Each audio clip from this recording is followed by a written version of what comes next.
22 आहे की 12 आहे? 22. 22.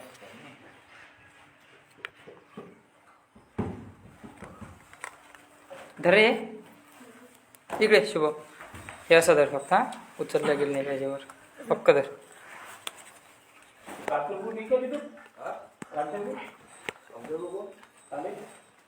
सोडून तिथं तिथं तबला घे, त्याच्यापाशी इकून पेटी घे. तिथं असं ना रे मागचं.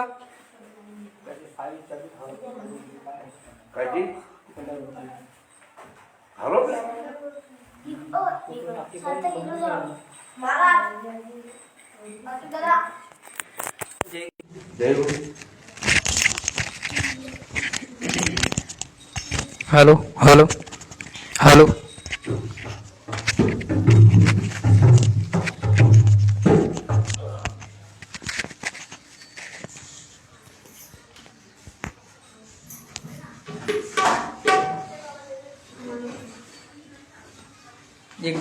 एक जण आला समजा,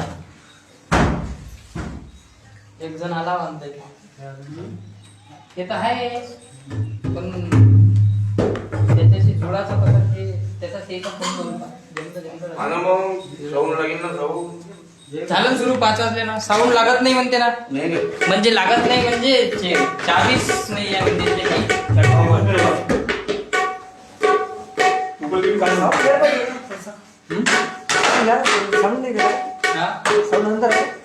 साऊंड नाही म्हणते ना, म्हणजे चाबी नाही त्याची. तेव्हा लाईव्ह झालं सुरू, ती कसं जुटली मॅसेज सुरू.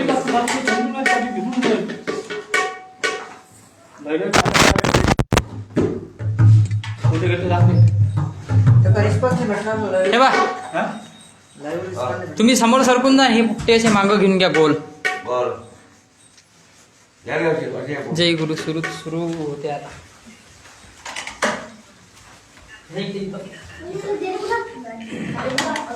इथं तबला घेऊन घे, तिथं बस रे.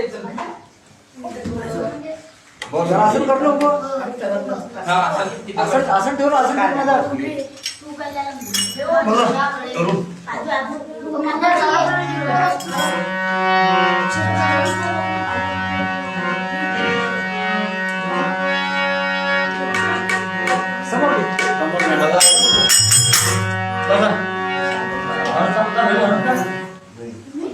तुम्ही टाळ घ्यायचा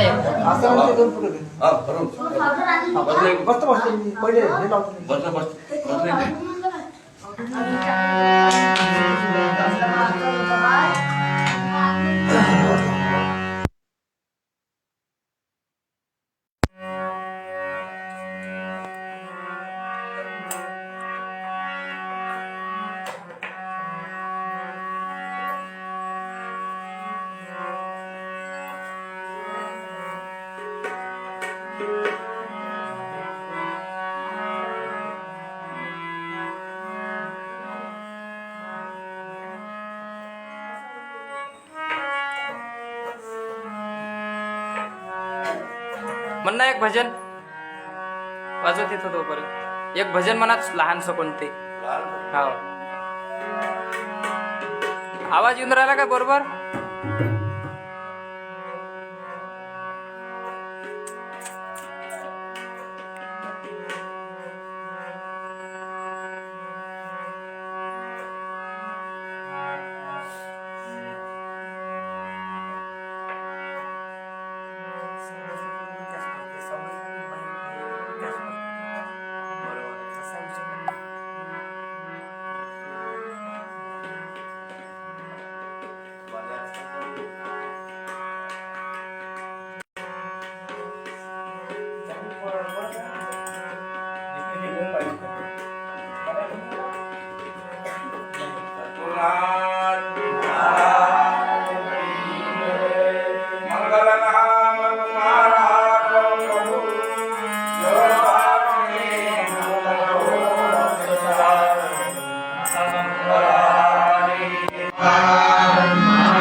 सुंदरते द्या सरळ चाली सुंदरते ध्यान उभे विठे वरती सुंदरते ध्यान उभे विठे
अलंकापुरी पुण्यभूमी पवित्र तिथे नांदतो ज्ञान राजा सुपात्र तयात विता महापुण्यराशी नमस्कार माझा श्री संत ज्ञानेश्वरासी वंदनीय राष्ट्र संत तुकडोजी महाराज की जय जय जय रामकृष्ण हरी जय जय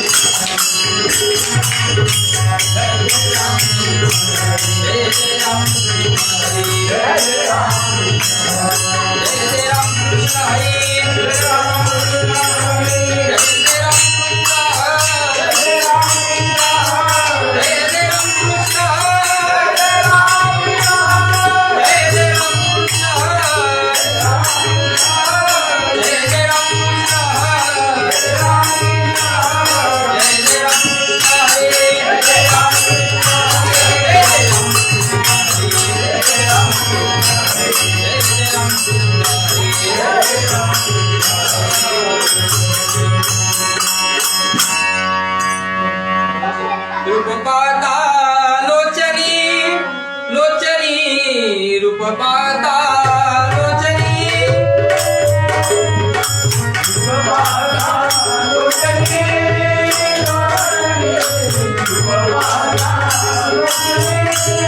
लोचनी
आई बाप दोन्ही माना देवा सम दया पायी प्रेम देवोनिया दया पायी प्रेम देवोनिया दया पायी प्रेम देवोनिया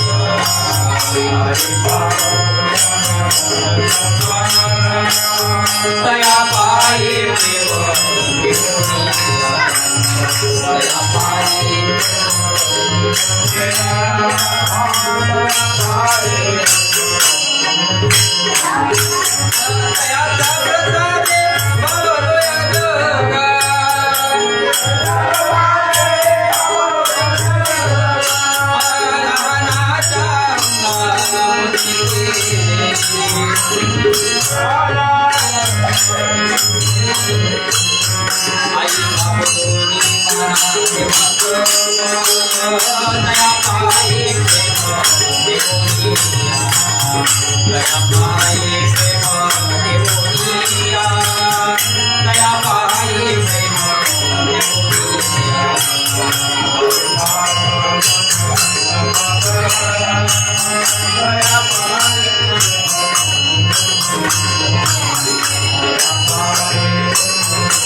देवोनिया दया पायी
आयोगपीते तटे विमरत्यं वरं कुण्डलीकाय दातुं मुनीन्द्रे समागत्य तिष्ठन्तमानन्दकन्दं परब्रह्मलिङ्गं भजे पाण्डुरङ्गं पाण्डुरङ्गाकरो प्रथमनमन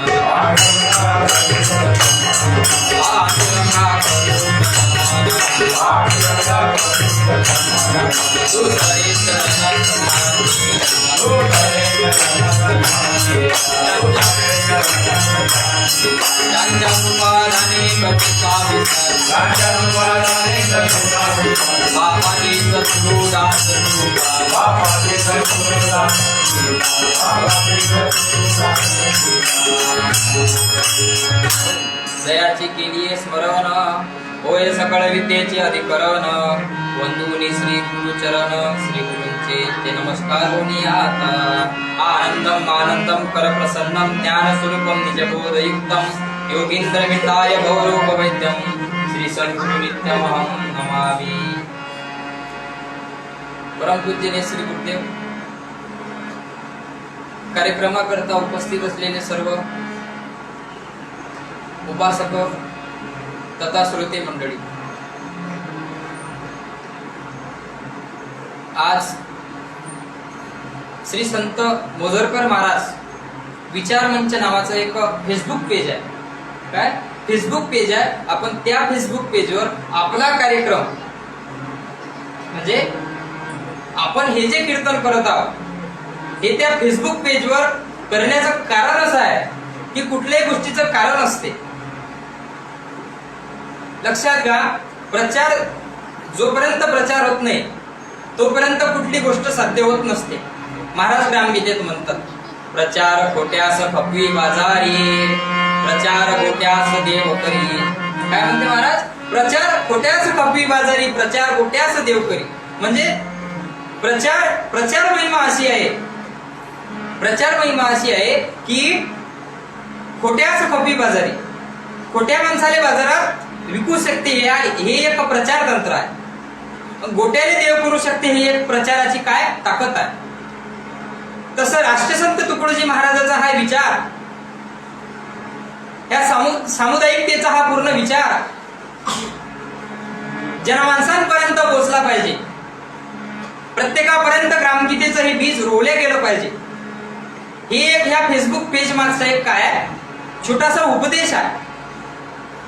काय उपदेश केलेला आहे की आम्ही मोजरकर महाराजांना यांच्या नावाने फेसबुक पेज चालवत आहोत. म्हणजे काही आम्ही आमच्या नावाचा मोठेपणा होण्यासाठी फेसबुक पेज चालवत नाही आहोत. राष्ट्रसंताचा प्रचार पोहोचला पाहिजे, ग्रामगीता घराघरात गेली पाहिजे, ग्रामगीता प्रत्येकानं आचरली पाहिजे, अनुभवली पाहिजे. याच्यासाठी काय आहे, हे एक प्रचार माध्यम आहे. हा झाला कीर्तनाचा छोटासा द्यायचा परिहार म्हणतात त्याला.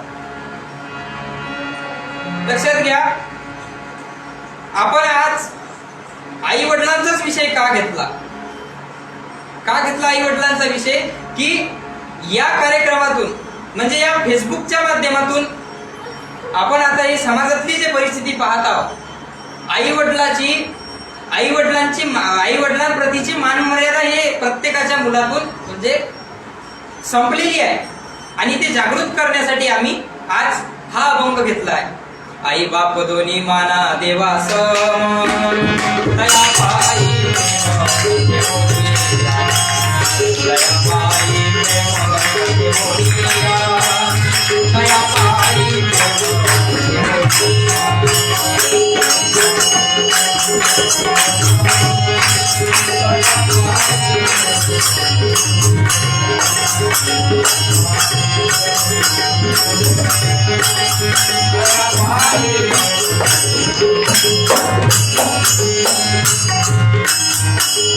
प्रसादे पावलो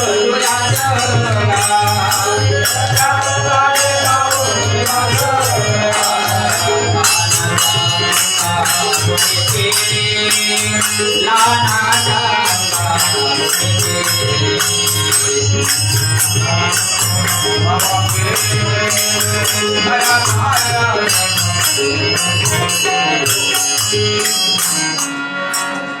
महाराज म्हणतात आई बाप ध्वनी माना देवासम. या अभंगाचा सरळ भावार्थ सांगायचा झाला तर महाराज म्हणतात आई बाप ध्वनी माना देवासम तया बाई प्रेम ठेवून या. महाराज म्हणतात आई बाप दोन्ही देवा समान माना. काय म्हणतात? देवा समान माना. हा छोटासा त्याच्यातून म्हणजे आई बाबाची सेवा करा. आई बाबाची सेवा करून त्यांच्या त्या कर्जाची परतफेड करा, असा या अभंगाचा सरळ सरळ भावार्थ आहे. आपण लक्षात घेऊ आई म्हणजे काय असते. आ म्हणजे आत्मा आणि ई म्हणजे ईश्वर असते. काय? आत्म्याचं आणि ईश्वराचं मिलन म्हणजे ते आईचं नाव तयार झालेलं आहे. काय? आईचं नाव तयार झालेलं आहे. स्वर दाखवत जा.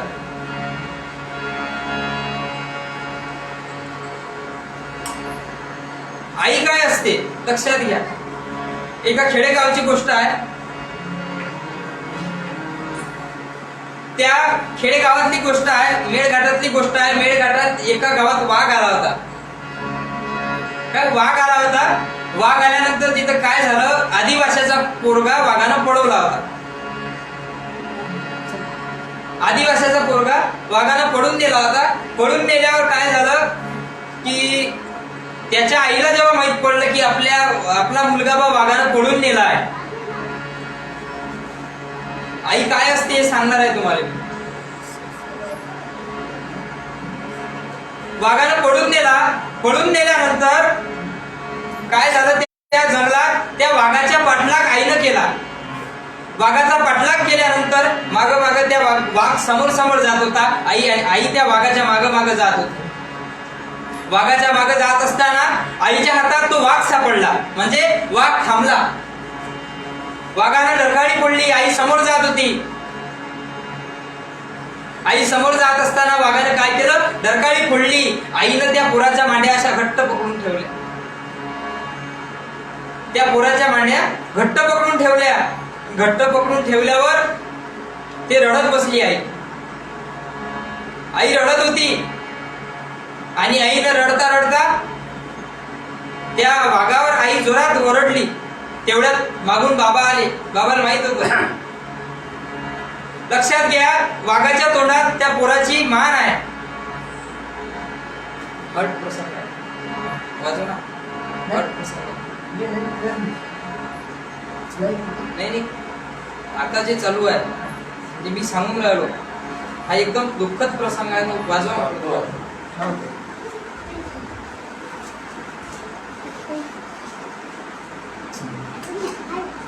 मग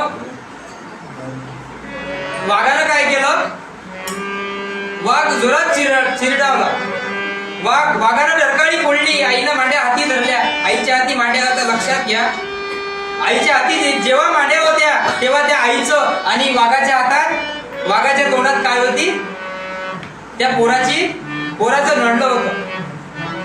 त्या वाघानं पकडलेलं होतं. आई काय हे सांगत आहे मी तुम्हाला. त्या वाघाच्या तोंडात त्या पोराची हे गच्ची होती, नरड होतं आणि पकडलं होतं. आणि त्या आईच्या हातात मांड्या होत्या. लक्षात घ्या, आई काय असते. मांड्या होत्या आणि मांड्या पकडून ठेवताना आई रडत होती. आई काय असते. बाबा मागून गेले. मागून जाता जाता झेपेल तेवढा दगड उचलला. झेपेल तेवढा बाबानं काय केलं, दगड उचलला, डोक्यावर घेतला. आता फक्त त्या वाघापर्यंत पोहोचणारच तेवढ्यात वाघानं डरकाळी फोडली. वाघानं डरकाळी फोडली. डरकाळी फोडल्याबरोबर बापाच्या हातचा दगड खाली पडला, पण आईच्या हातच्या मांड्या सुटल्या नाही. याला म्हणतात आई. आई काय असते लक्षात घ्या. बाळ आईच्या पोटात असते. आईला दवाखान्यात नेलेलं असते. दवाखान्यात नेल्याबरोबर काय होते, दवाखान्यात गेल्यावर डॉक्टर सांगते, बघा शामराव, तुमच्या पत्नीचा आता सिजर करायला लागणार आहे. एक तर तुमचा मुलगा वाचेल, नाहीतर तुमची पत्नी. काय म्हणते पहा डॉक्टरवर मोठं धर्मसंकट आलं. एक तर तुमची पत्नी वाचेल, नाहीतर तुमचा मुलगा वाचेल. सांगा काय करायचं? बापानं मोठे निर्भीडपणानं उत्तर दिलं. काय उत्तर होतं बापाचं? मुलगा मेला तरी चालेल, पण माझी पत्नी वाचली पाहिजे.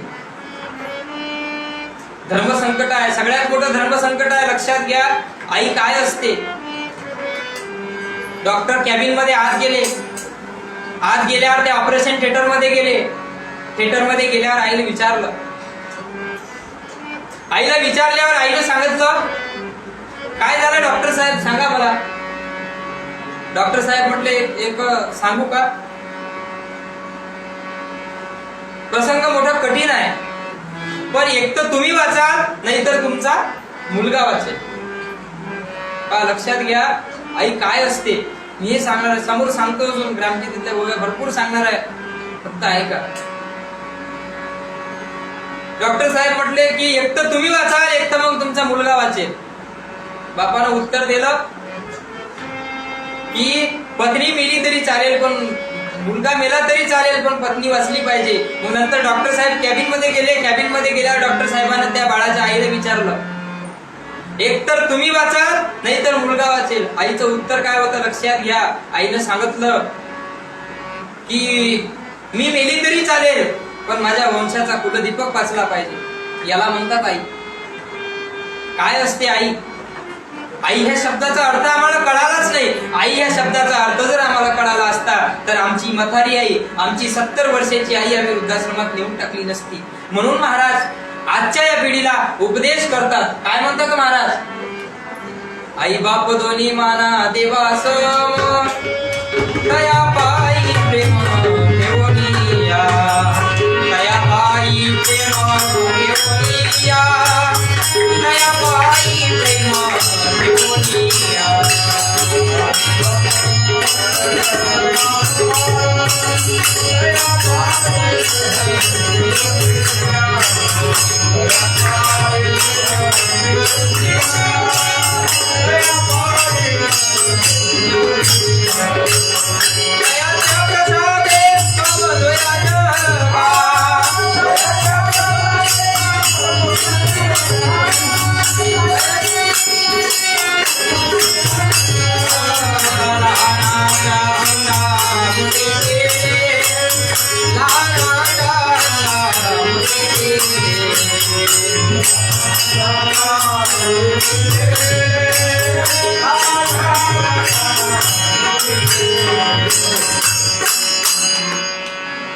जगात फक्त 3 देव खरे आहेत. ते देव कोणते लक्षात घ्या. एक आहे पहिला देव म्हणजे सूर्यनारायण. काय? पहिला देव सूर्यनारायण आहे. लहान लहान पोरं तुम्ही लक्षात घ्या, सामुदायिक प्रार्थना करणारे पोरं आहेत. पहिला देव म्हणजे सूर्यनारायण आहे. 2 देव तर असे आहेत की ते पाप्यालाही दिसतात आणि पुण्यवंतालाही दिसतात. यात काही संशय नाही. ते 2 देव कोणते? ते 2 देव म्हणजे आपले आई वडील. पाप्याच्याही घरात आहे आणि पुण्यवंताच्याही घरात आहे. पाप्यालाही दिसतात आणि पुण्यवंतालाही दिसतात. असं सहज एक प्रसंग आहे. एक पत्रोटच्या ठिकाणी शहरात ते मोठा बिझनेसमॅन माणूस आहे. त्याचं नाव नाही सांगत. बिझनेसमॅन माणूस आहे आणि ते एक आई आहे, तिथं म्हातारी आई आहे. आईने सांगितलं, पोराला बोलावलं. म्हटलं, पोरा दिलीप, माझा डोळा खराब झालेला. आई काय असते लक्षात घ्या, आणि पोरग काय असते हे लक्षात घ्या. बेटा दिलीप, माझा एक डोळा खराब झाला, मला तू दवाखान्यात घेऊन जा. आई म्हणाली, बेटा दिलीप, मला तू दवाखान्यात घेऊन जा. दिलीप म्हणाला, आई चला ठीक आहे, तुला मी दवाखान्यात घेऊन जातो. आईने म्हटलं, बाळा, माझा डोळा अत्यंत खराब झालेला आहे. माझा डोळा इथे कुठं दुरुस्त होणार नाही. अमरावती नाही, परतवाडा नाही, कुठंच होणार नाही. डोळा दुरुस्त करण्यासाठी नागपूर सारख्या ठिकाणी, मोठ्या शहराच्या ठिकाणी जावं लागणार आहे. पोराने आईने सांगितलं, नागपूर सारख्या मोठ्या ठिकाणी जायचं आहे आणि तिथंच माझा डोळा दुरुस्त होईल. पोराने म्हटलं, ठीक आहे आई, तुला नागपूरला नेतो. मग नागपूरला नेल्यानंतर नागपूरला नेतो म्हणतात ना, मग नागपूरला नेल्यानंतर 5,000 काम होणार नाही. पोरापाशी फक्त काय आहे, 5,000 रुपये. आई तू विचार करू नको, मी तुला दवाखान्यात घेऊन जातो. 4 एकर या अकोट अंजनगाव रोडवर 4 एकर वलताची जमीन आहे, त्याच्यातली मी 2 एकर विकतो आणि तुझ्या डोळ्याचा उपचार करतो. काय सांगितलं? 4 एकरातली 2 एकर शेती विकतो, पण तुझ्या डोळ्याचा इलाज केल्याशिवाय राहत नाही. आईनं सांगितलं, आईनं म्हटलं बाळा आता तू मला दवाखान्यात नेलं नाही तरी चालेल, कारण की माझी कूस आज खऱ्या अर्थानं पवित्र झाली. कारण की तुझं जे उत्तर होतं, तू माझ्यासाठी 2 एकर जमीन विकायला तयार झाला. काय 2 एकर जमीन विकायला तयार झाला, पण माझा इलाज करण्याला तयार झाला. तू माझा इलाज करण्यासाठी तू तयार झाला, 2 एकर जमीन विकण्यास तयार झाला. तू मला दवाखान्यात नेलं नाही तरी चालेल, माझी आज कूस पवित्र झाली. काय झाली? कूस पवित्र झाली. त्यानं विचारलं आई तू माझी परीक्षा घेत होतीस का ग? त्यानं विचारलं आई तू माझी परीक्षा घेत होतीस का ग? आईनं म्हटलं हो बाळा, मी तुझी परीक्षा घेत होती. तू मला वागवतो की तिकडे वृद्धाश्रमात घेऊन टाकतो, ही मी तुझी परीक्षा घेत होती. मी तुझी परीक्षा घेत होती की तुम्हाला दवाखान्यात नेतं की माझा डोळा अजून आणखी खराब होऊ देतं. आई मी तुझ्या परीक्षेत पास झालो. काय म्हणते मुलगा? आई मी तुझ्या परीक्षेत पास झालो की तुम्हाला म्हटलं तुझा डोळा खराब झाला, मी तुला न्यायला तयार झालो, 2 एकर जमीन विकायला तयार झालो. मी तुझ्या परीक्षेत पास झालो. पण पोरानं पाहता पाहता प्रश्न केल्यावर विचारलं की आई योगायोग माझा जर डोळा खराब झाला तर तू माझ्यासाठी काय करशील? आईचं उत्तर आहे का? आई म्हटली बाळा तुझा डोळा जर खराब झाला तर मी तुला कुठल्या हॉस्पिटलमध्ये नेणार नाही, कुठल्या हॉस्पिटलमध्ये नेणार नाही, कुठल्या दवाखान्यामध्ये तुला नेणार नाही. पण माझा डोळा, चांगला असलेला डोळा माझा हातात काढून तुझ्या हाती दे. याला म्हणतात आई. म्हणजे या आईची जी आहे, आई बापाची सेवा करा म्हणतात महाराज. म्हणून तुकडोजी महाराजांनी सेवा सांगितलेला आहे. आई बाप दोन्ही माना देवा सम, तया पायी प्रेम ठेवून या, तयाच्या प्रसादे पावलो या जगा, लहानाच्या अंगा मोठे केले. आई वडिलांना विसरू नको रे. आई वडिलांना विसरू नको रे.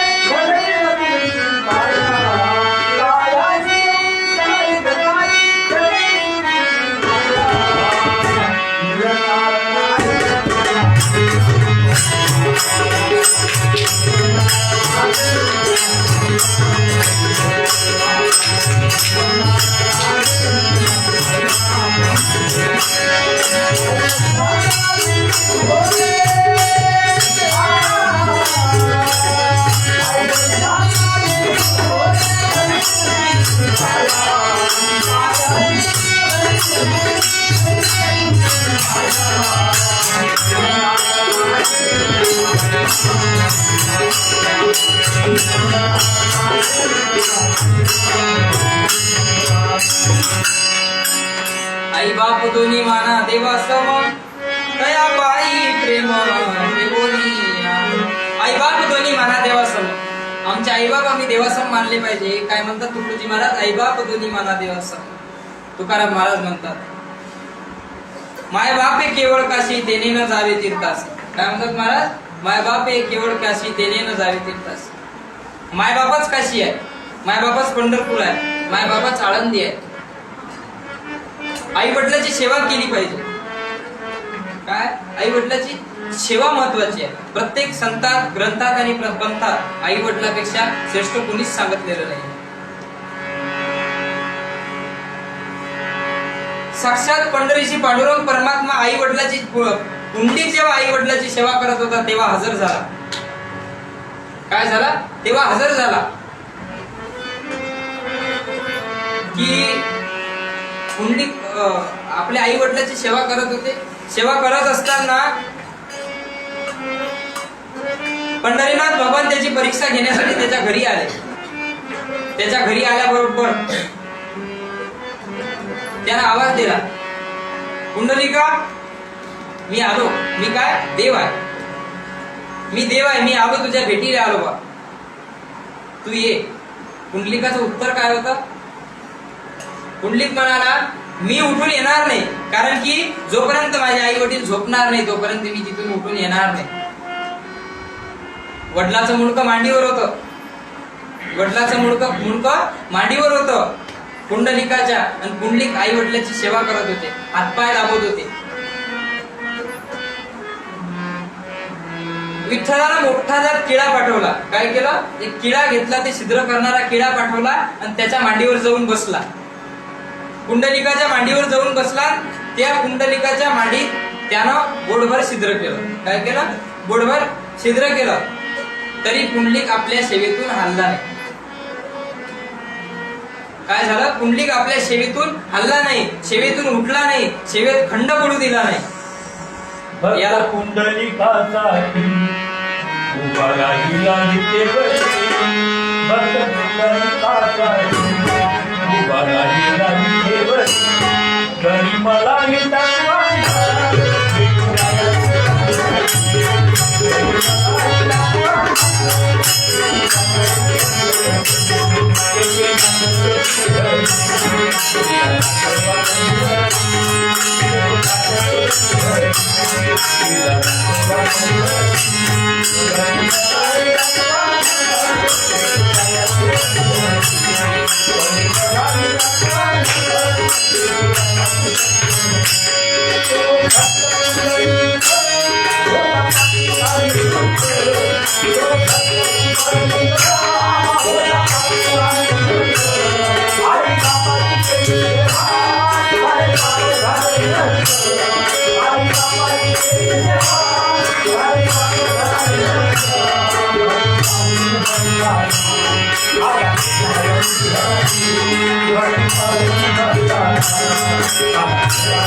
आम्ही जेव्हा लहान होतो ना, लहानाच्या अंगा मोठे केले.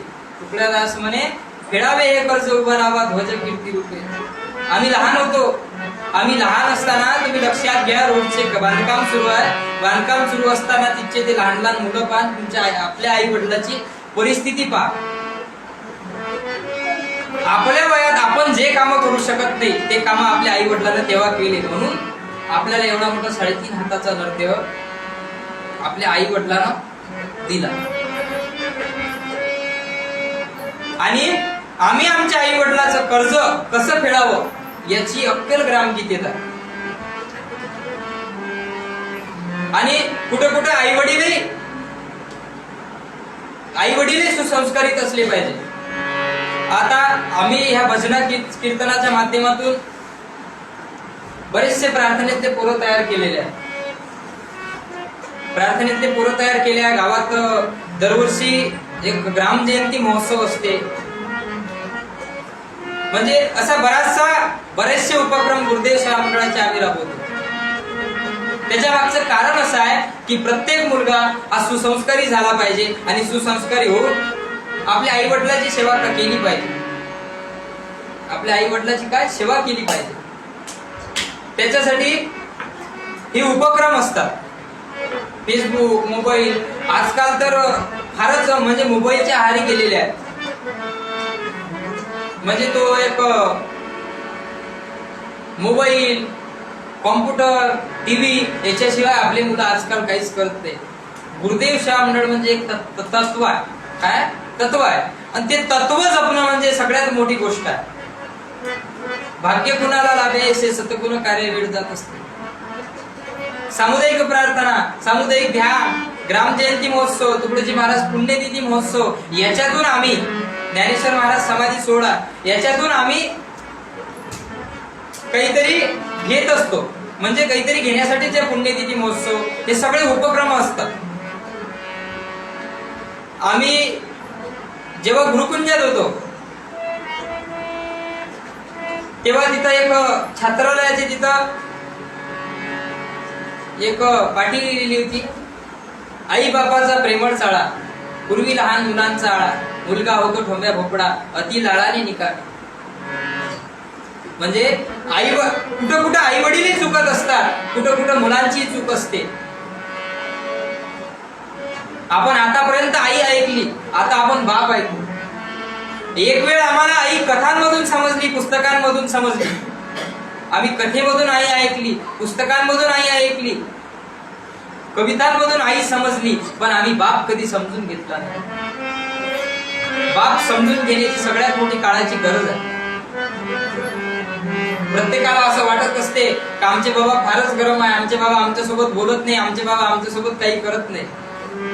घरात भाकरी थापणारी आई प्रत्येकाला दिसत असते, पण ती भाकरी थापण्यासाठी ज्वारी आणि पीठ म्हणजे ते ज्वारीचं पीठ, ज्वारी आणणारा बाप आम्हाला कधीच दिसला नाही.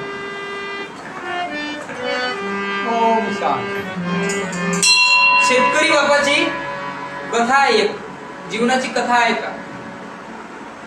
शेतकरी बापाला एक मुलगी झाली. मुलगी झाल्यावर मुलगी 18 वर्षाची झाली, मुलीचं लग्न करून दिलं. लग्न करून दिल्यानंतर बाप कर्जबाजारी झाला होता. कर्जबाजारी झाला होता. मी सांगत आहे तुम्हाला की आई बाबा कोणते उपकार करतात आपल्यावर. कर्जबाजारी झाला होता. कर्जबाजारी झाल्यावर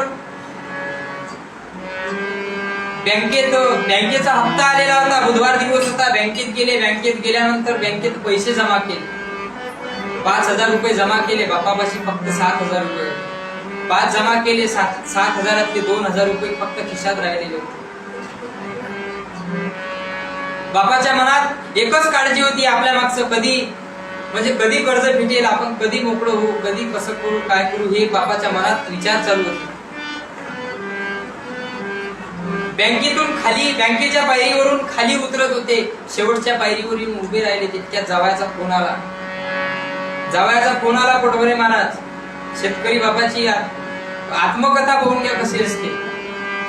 बापाचा फोन आला, जावयाचा फोन आला, मामाजी मी बाप होणार आहे. काय? मी बाप होणार आहे, तुम्ही आजोबा होणार आहे. 8वा महिना सुरू झाला. पोरीला घरी आणण्यात आलं. पोरीला घरी आणल्यावर बापाच्या खिशात फक्त 2,000 रुपये होते. आताच लग्न झालं. लग्न होऊन नुकतेच 12 महिने झालेले होते.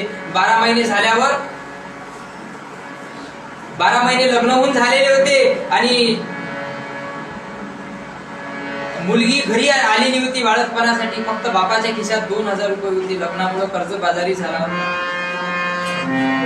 कर्जबाजारी झाल्यावर गाडीला किक मारली. घरी आले. खेड्यातलं गाव. त्या मुलीची आई दारात गॅसची टाकी घेऊन उभी होती. गॅस सिलेंडर घेऊन उभी होती. त्या मुलीचे बाबा घरी आल्याबरोबर तिच्या आईनं आवाज दिला की आजचा बुधवार आहे, अहो हे गॅसची टाकी संपली, गॅसची टाकी भरून आणा. बापानं इंनाकडे बोट टाकवलं आणि सांगितलं, आजपासून रुक्मे तू आजपासून ह्या इंधनाचा वापर कर, इंधनाचा स्वयंपाक कर. माझी मुलगी बाळकपणासाठी घरी आलेली आहे. एक पैशाची सोय बापानं लावून ठेवलेली होती. 5,000 रुपये बापापाशी जमा झाले. 8वा महिना पूर्ण झाला. 9वा महिना लागला. 9वा महिना लागल्यावर पोरीला रात्री पोट दुखलं. तेवढ्या रात्रीचे 12 वाजले होते. तेवढ्या रात्री दवाखान्यात नेण्यात आलं. दवाखान्यात नेल्यानंतर डॉक्टरांनी सांगितलं सिझर करावं लागेल. 30,000 रुपयाची जरूरत आहे. काय? 30,000 रुपयाची जरूरत आहे. डॉक्टर सांगितलं की ठीक आहे, 30,000 रुपये मी तुम्हाला आताच आणून देतो. त्या रूम मधून बाबा बाहेर आले. त्या मुलीचे बाबा बाहेर आले. शेतकऱ्याची आत्मकथा सांगतो. शेतकरी बाप काय असते आणि शेतकरी बापाचे उपकार काय असतात आमच्यावर, आणि ते उपकार आम्ही कसे फेडले पाहिजे सांगतो. त्याचे आमच्यावर उपकार आहे, फार उपकार आहे. म्हटलं 30,000 रुपये आणायचे आहे, कुठून आणू? फक्त खिशात 5,000 रुपये. मित्राला फोन केल्याबरोबर फोन मधून आवाज आला, आपके पास पर्याप्त बॅलन्स नाही. जेव्हापासून मुलगी घरी बाळतपणाला आली तेव्हापासून बापानं मोबाईलात बॅलन्स सुद्धा टाकलं नाही. एवढा मुलीचा आनंद बापाला असतो, मुलीचा आनंद बापाला असतो. नंतर मग मुलीचा आनंद बापाला असल्यावर मोबाईलात बॅलन्स नव्हतं, पैसे कोणाला मागायचे, म्हणून आईचा मोबाईल घेतला. आईच्या मोबाईल मधून फोन केला मित्राला म्हटलं 30,000 रुपये पाहिजे. मित्राने सांगितलं, मी एवढ्या रात्री तुला पैसे देऊ शकत नाही, कारण तुझ्या मुलाच्या ऍडमिशन साठी मी पैसे दिले होते. ते पैसे तू अजूनपर्यंत मला वापस केलेले नाहीत, मी तुला पैसे देऊ शकत नाही. आणि नंतर मग निराश होऊन हताश होऊन त्या बेंचवर त्या पोरीचे बाबा बसले, आणि बसल्याबरोबर आई बाहेर आली. आमच्या बापाला फक्त आमच्या आईनंच ओळखलं. जगाच्या पाठीवर नवऱ्याला फक्त बायकोच ओळखू शकते. लोकांच्या धुऱ्यावर काम करणारी आमची आई, तिनं पैसे आणून दिले, आणि पैसे आणून दिल्यावर बापाच्या हातात दिले. सांगितलं की हे पैसे घ्या. बापानं मोजले, फक्त 5,000 भरले होते. 5,000 बापापाशी आणि 5,000 आईपाशी, असे 10,000. आणखी 20,000 रुपयाची गरज होती. तेवढ्या रात्री सावकारापाशी गेले, सावकारापासचे पैसे आणले, 20,000 रुपये. पोरीचं ऑपरेशन केलं, बाळंतपण केलं, घरी गेले. तरी आम्ही बाप कधी तो ओळखून घेतला नाही. बाप ओळखून घेण्याची आमची आज परिस्थिती आहे. बाप आहे, आम्ही ओळखून घेतला पाहिजे. तसंच पोरीचं लग्न ठरलेलं असते. पोरीचं लग्न ठरल्यावर मेहंदी काढणं चालू असते. मेहंदी काढता काढता आई त्या मेहंदीच्या रूम मध्ये जाते आणि पोरीचा हात पकडून ढसा रडत असते. ती आई आम्हाला दिसली, पण जो बाप मानवाच्या दिवस पासून तर कथेच्या दिवस पर्यंत डोळ्याला डोळा नसतो, तो बाप आम्ही कधीच लक्षात घेतला नाही. मुलीपाशी आई रडत होती. ती आईचं रडू पाहून लोकांना असं वाटत होतं का आईचं खूप मुलीवर प्रेम असते, पण बापाला जरी डोळ्याच्या जाग्यावर आहे, पण बापाला लढण्याची अनुभूती काळजात दिली आहे देवाने. पोरीने विचारलं, आई तू रडते? बाबा बाहेर बसले आहे, बाबाला काहीच वाटत नाही. मी माया लग्न होऊन राहिला, मी नवऱ्याच्या घरी चालली, बाबाला काहीच वाटत नाही. आईनं सांगितलं जाऊ दे, काही लोट घेऊ नको, पण आईनं कधी समजून सांगितलं नाही का बाबा हृदयातून रडत असतात. बाबा रडून कधी प्रकट करून दाखवत नसतात, कधीच सांगितलं नाही. नंतर मग आपल्या घरी करण्यात सासरी पती तुझा परमेश्वर,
बाप बाहेर बसलेला होता.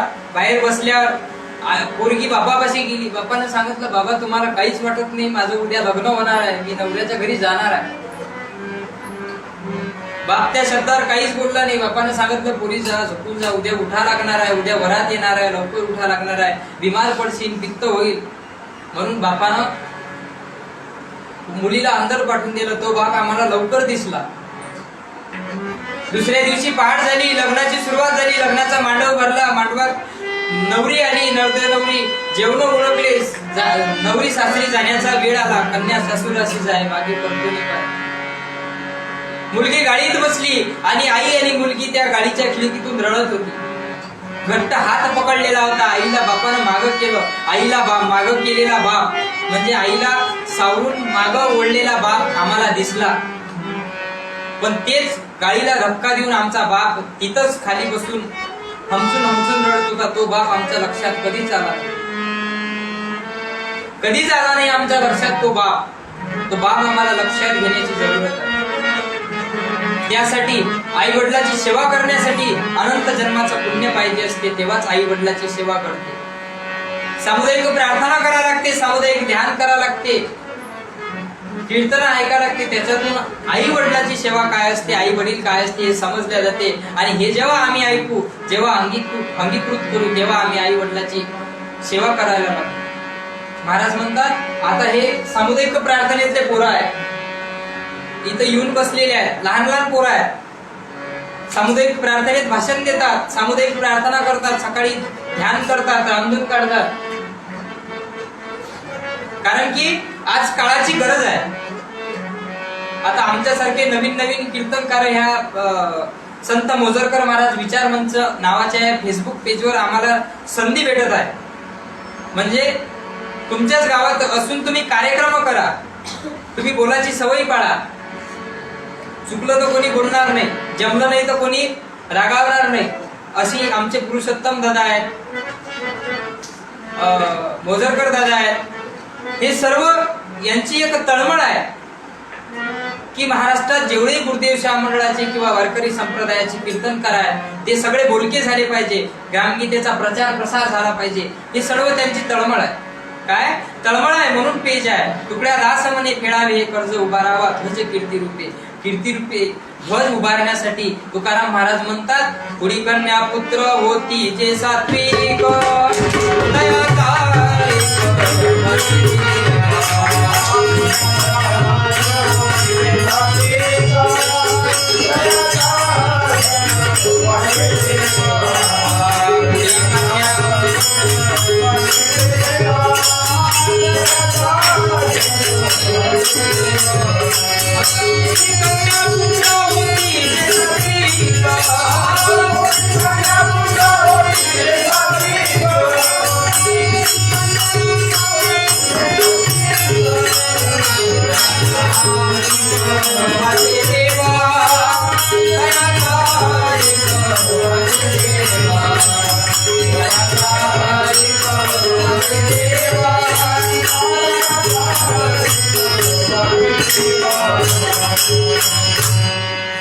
तुकड्या दास म्हणे खेळावे हे कर्ज उभारावा ध्वज कीर्ती रूपे.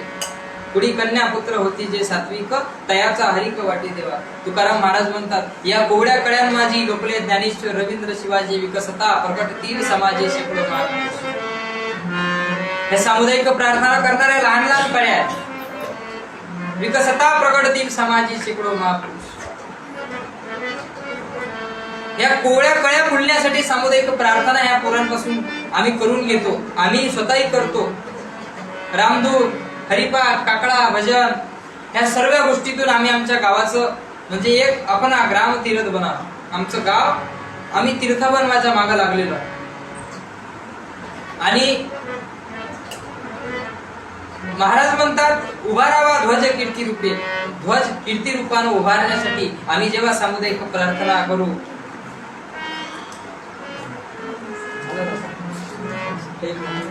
आम्ही जेव्हा सामुदायिक प्रार्थना करू तेव्हा आम्हाला आमच्या खऱ्या जीवनाचा अर्थ समजण्यात येईल. आणि ह्या संत मोजरकर महाराज विचार मंच या नावाच्या फेसबुक पेजवर आम्हाला हे कार्यक्रम करण्याची संधी भेटली. काही प्रॉब्लेम असल्यामुळं आम्ही तसं समजा पकवाजावर कीर्तन करत असतो. पकवाजावरची सवय आहे, वारकरी संप्रदायाच्या पद्धतीनं कीर्तन करत असतो. पण आमचा पकवाजवाला आणि एक साऊंडची कमतरता होती.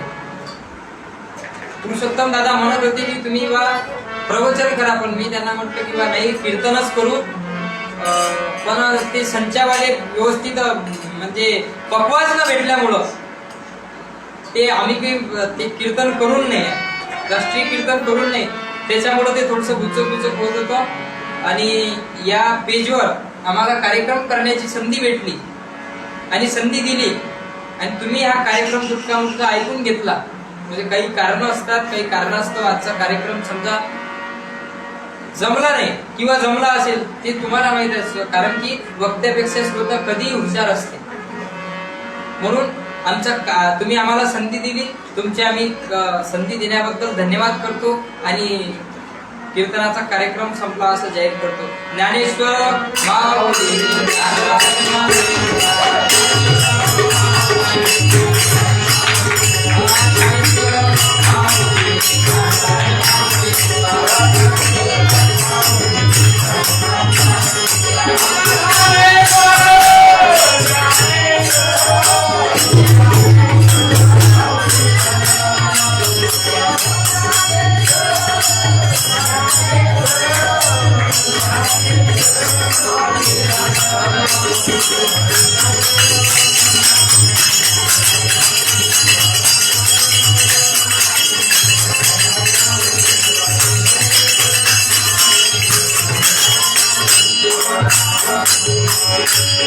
प्रार्थना